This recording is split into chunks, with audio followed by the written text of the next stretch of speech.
اومدیم جلسه پیش یعنی دیروز دقیقا توی این قسمت رو کاملا داینامیک کردیم و کاملا مشخص در واقع به این شکل میتونیم حالا عکسای دیگه هم قرار بدیم. حالا مثلا من میتونم والپیپر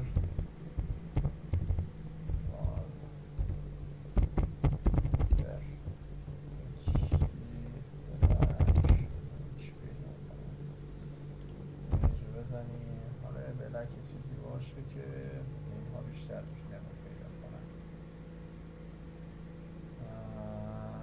این هم بزنیم یه مقدار جدید اینجا قرار بدیم.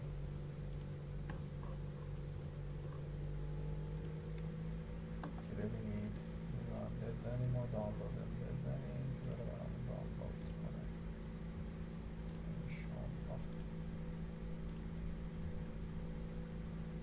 خب منتظر بشیم. خب مفعول رزولوشن زدم و بره برام دانلود کنه. ایشون هم به این شکل و به این شکلی هم اینجا قرار شد. خب بریم اینسرت بکنیم گرید بالاکس مثلا همین کنترل سی و به این شکل و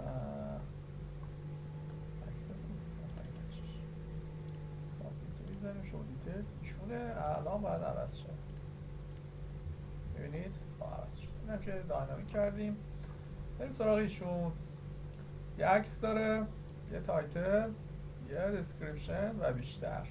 خب چند تا حداقل باید بر داینامیک کردنش مقدار بخوام. 1 2 3 تا مقدار.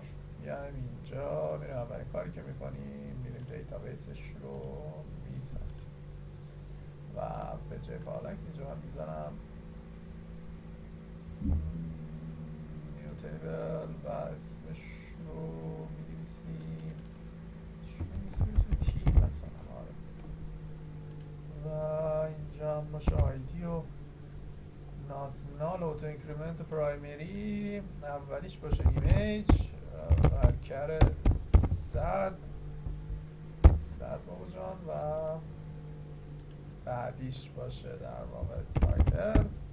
این برکر 100 یا نهایت طرف بخواد یه اسم بذاره یا تایتل ننویسی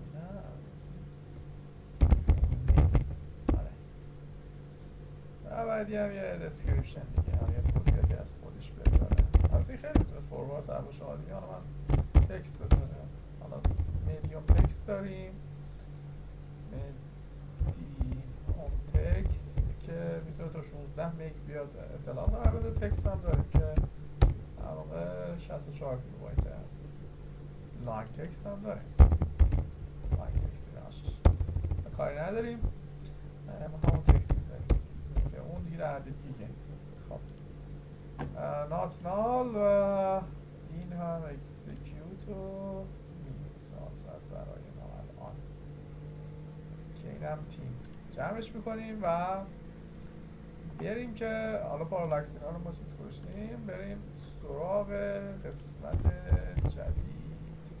ببینیم که شما میشیم کرییت تیم و این هم میشه کرییت تیم که همه اینها رو ما احتیاج داریم بروزش رو بسازیم. و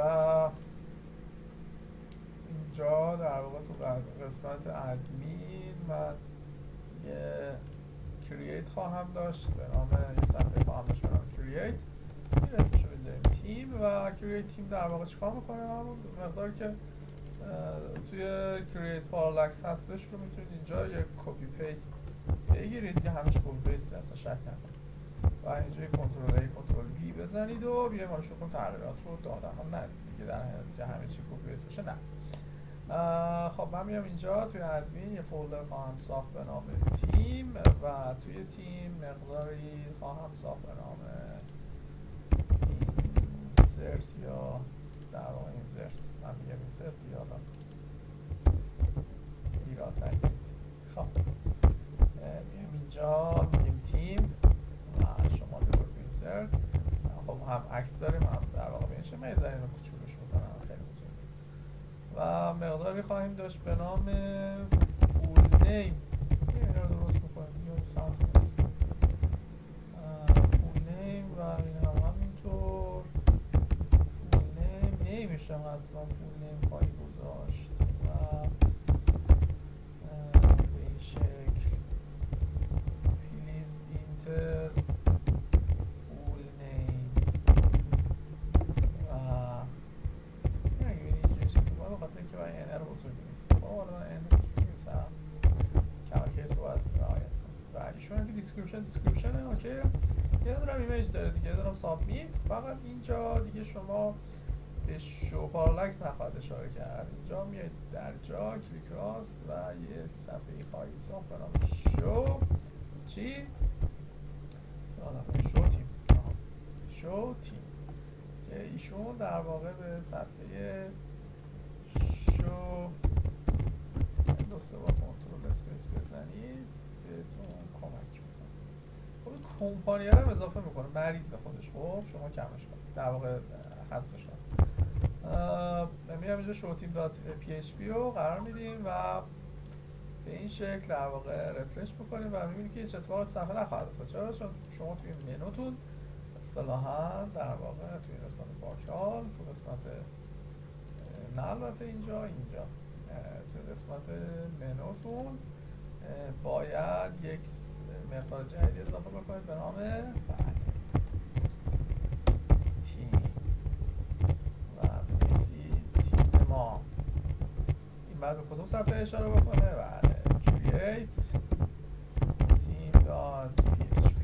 خب الان اینجا با یه رفرش میکنی میبینی که به تیم هم اضافه شده، میزنی این اومد توی صفحه create.team full name description و بنش. خب فعلا ساختیم مثلا کاملا درست هست، شک نکنید. حواستون باشه به صفحه insert.php تیم در واقع اشاره بکنه. من صفحه اینسرت هم تیم رو هم فعلا اینجا نمیخوام. خب اینسرت که دارید اینجا میذارید با اینسرت در واقع پارالاکس هیچ فرقی نخواهد کرد. اما اینجا اینسرت این رو یه کپی پیست، اصلا میگم که همش کپی پیست خواهد شد و به این شکل اینجا اینسرتش رو خواهد داشت. فقط ایشون میشه چی؟ میشه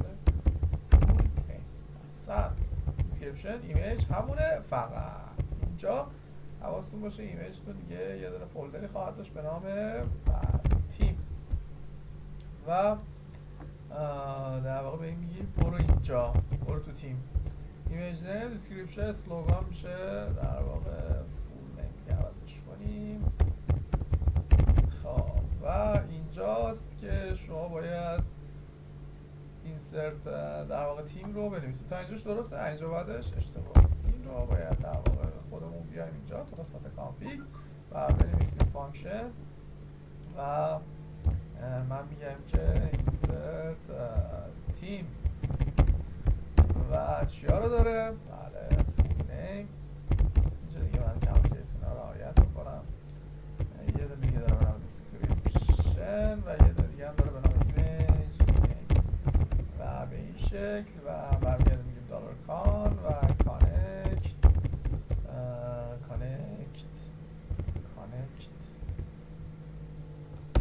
دیتابیس و یه دونه هم دیگه داریم به نام MySQL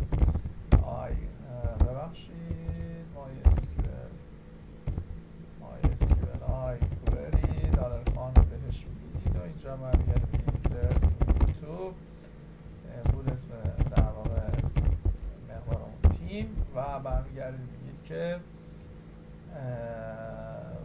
فول نیم یکی از مقادیرشه، یکی از ایناش دیگه تیم رو باز کنید که مقادیرش فول نیم، یکیش ایمیج، یکیش دیسکریپشنه. همه اینها رو هم به ترتیب میگذارید مثل من اینجا در واقع این شکل مثل اولش ایمیج بود، دومیش فول نیم بود و سومیش description و یه مقدار دارم values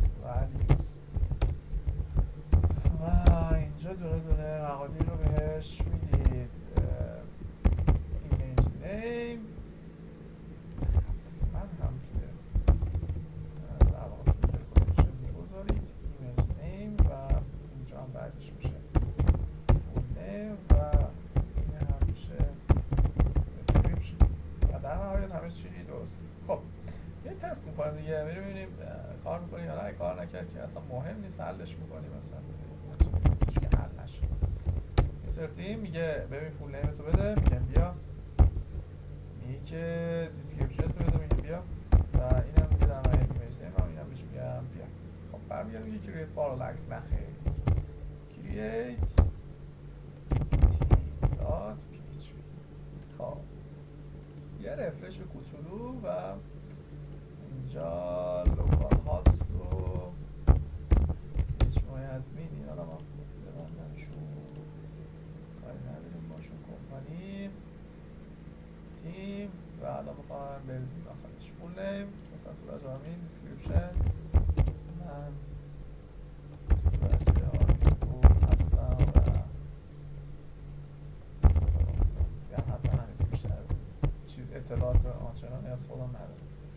خب و میایم تو این قسمت اوکی که عکس توش نیست، نه و ایمیج وبسایت مثلا انگولار رو میذاریم داخلش، سابمیت میکنیم، ظاهرا همه چی اوکیه. میایم اینجا میریم میبینیم بله تیم اضافه شد، خیلی خوب راحت. و اینجا هم میایم میبینیم اوکیه، تو دیتابیسمون هم اضافه شد، عکسمون هم اضافه شد و خوشحال خورم متوجه میشیم که قسمت اینسرتمون کامل درست کار کرده. میبینید دیگه اینقدر سرعت طراحی وبسایت کراده دیگه، کل طراحی وبسایت اپلیکیشن و اصلا معتقدیم اینقدر سخت نیست، فقط قوانین داره، رول داره. مثلا دیزاین پترن دارم، حتما اینا رو تمام بکنم برم میرم سراغ آبجکت اورینت شیگره، اونجا دیزاین پترن رو بررسی میکنیم، خیلی اصلا مدل مختلف هم می‌نویسیم و این اول آخرش نباشه شبیه هم آنچنان خاصی با هم از یه قانونی در واقع تبعیت میکنن، یه ذره فرم هاشون فرق